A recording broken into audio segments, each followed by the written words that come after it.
Mga ka-idol, natay interviewon karon mga ka-idol kay kani siya ato ang migo gibiyaan man gud siya ganang kuan sa iyang asawa unya ang iyang anak nasa iyaha. So ato siyang interviewon kung unsa yang matambag o unsa yang maingon sa mga naay mga magtiayon dira no nga naay mga anak no. So dol unsa man imong feeling dol unsa man imong makuan nga gibiyaan man ka sa imong asawa unya ang anak nabilin sa imo unsa man imong maingon sa tuang mga viewers basig na kay basig na sila matambag sa ato ba sa imo ha. Ang akong maingon diha dol nga kuan mintras sa naa pa sa tong kamot atong asawa dol ang ako lang matambag diha nga kuan at magkuan jud ta ihatag po na to ang atong atensyon para sa atong pamilya kay kung kadi man gud ta biag asawa kung dili pud na kung wala tay dahilan nga ginahimo nga inana.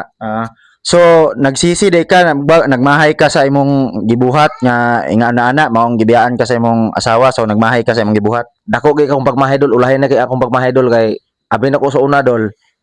makayar na ko dol nga kuan kay sa una kuan ginabaliwala ra na ko akong pamilya pero karon kay gibiyaan ko sa akong asawa na realize na ko nga dili day lalim nga biyaan ta og ning atong pamilya dol nga ning mawala sa tuwa. So unya unsa man imong matambag dol sa parehana unsa man imong maingon sa uban nga magtiayon nga parehana unsa imong maingon sa ilaha para dili sila mapareha sa imuha nga biyaan og asawa unsa man imong ingon O dapat dol nga kuan basta kita nga bilang haligi ta sa atong tahanan sa atong pamilya dapat kuan kita kaning dapat irresponsable ta nga pagkaamahan kay para pud makita po sa to ang partner nga kuan nga basta yang makita pud nga kuan ba ning nga nagpahalaga po ta siya ha ana So mao na mga ka-idol no